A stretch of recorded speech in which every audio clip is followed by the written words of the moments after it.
जैसे जैसे समय आधी रात की तरफ बढ़ रहा है, पूरी दुनिया की धड़कनें तेज होती जा रही है।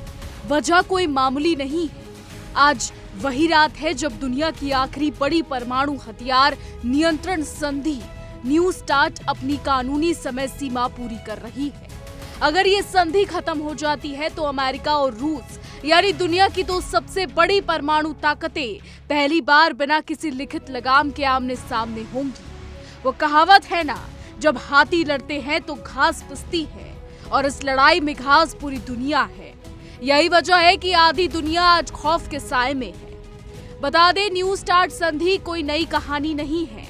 इसे 2010 में साइन किया गया था और ये शीत युद्ध के दौर से चली आ रही उन तमाम संधियों की आखिरी कड़ी है जिन्होंने पिछले करीब 5 दशकों से दुनिया को एक काबू परमाणु युद्ध से बचा कर रखा। अब इस संधि के तहत अमेरिका और रूस दोनों पर यह पाबंदी थी कि वे अपने तैनात रणनीतिक परमाणु वॉरहेड्स की संख्या 1550 से ज्यादा नहीं रखेंगे।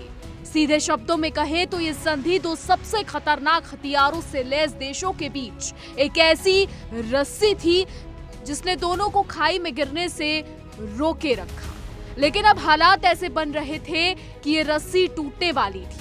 अगर न्यू स्टार्ट आज रात खत्म हो जाता है तो इतिहास में पहली बार ऐसा होता कि अमेरिका और रूस के परमाणु शस्त्रागार पर कोई भी कानूनी बंधन नहीं बचता।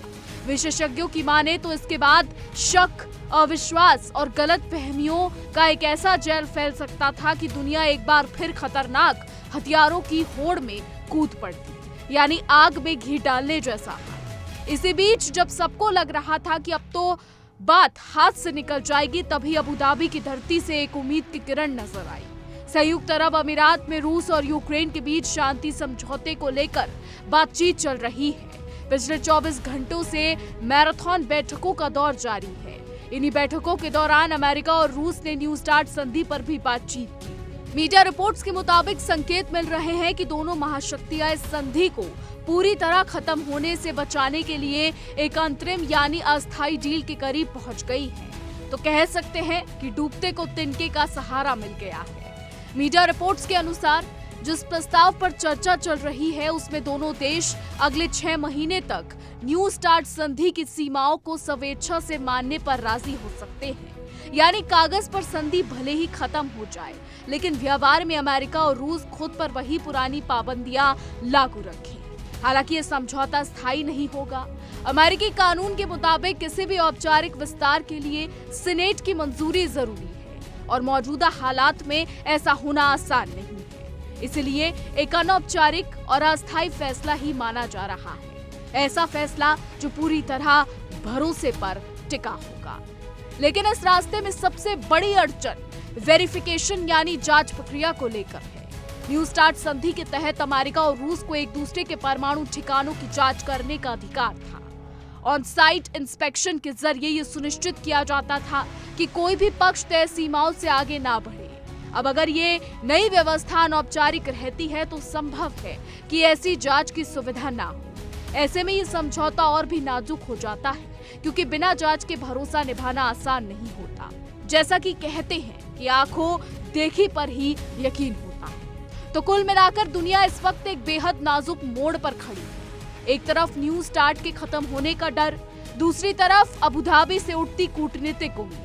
आने वाले कुछ घंटे और दिन तय करेंगे कि दुनिया फिर से हथियारों की होड़ की तरफ बढ़ेगी या फिलहाल सांस लेने की थोड़ी मोहलत मिल जाएगी।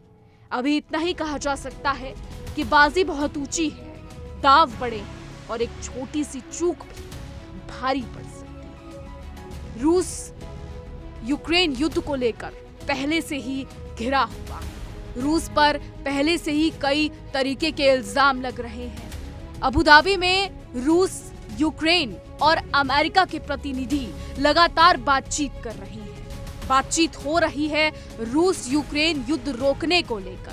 इससे पहले भी कई बातचीत के दौर देखे गए और अब अबू धाबी में भी यही हो रहा है। लेकिन इस बीच न्यू स्टार्ट संधि को लेकर बड़े सवाल यहाँ पर खड़े होंगे। क्या अमेरिका और रूस के बीच न्यूक्लियर को लेकर बहस हो सकती है? क्या दुनिया एक बार फिर न्यूक्लियर वॉर की तरफ जा रही है? क्या दुनिया एक बार फिर न्यूक्लियर हथियारों को सोचकर खौफ के साए में जिएगी?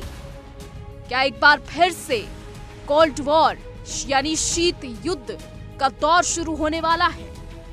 आपको बता दें, परमाणु हथियारों को लेकर पहले से ही कई संधियां अक्सर कई देशों के बीच में है। और अब रूस और अमेरिका, दुनिया की दो सबसे महाशक्तिशाली देश, इनको लेकर अब न्यूक्लियर वेपन्स यानी परमाणु हथियारों को लेकर यहाँ पर बड़े सवाल खड़े हो रहे हैं। एक तरफ रूस है, एक तरफ अमेरिका है। एक तरफ रूस यूक्रेन युद्ध से घिरा है तो दूसरी तरफ अमेरिका अपने द्वारा किए गए कई ऐसे कामों से घिरा है, मादुरो को उठाना हो या फिर ईरान पर हमले की धमकी देना। ऐसे में क्या अंतर्राष्ट्रीय माहौल में हलचल मचने वाली है या बवाल होने वाला है? बहरहाल सवाल कई सारे हैं और जवाब है आने वाला कुछ समय। आने वाले समय में साफ हो जाएगा कि क्या कुछ होता है। फिलहाल हमारी आज की रिपोर्ट में बस इतना ही। क्या कुछ राय है आपकी इस पर? क्या कुछ सोचते हैं? कमेंट के जरिए जरूर बताइएगा। और ऐसी देश और दुनिया की तमाम बड़ी खबरें जानने के लिए देखते रहिए इंडिया डेली।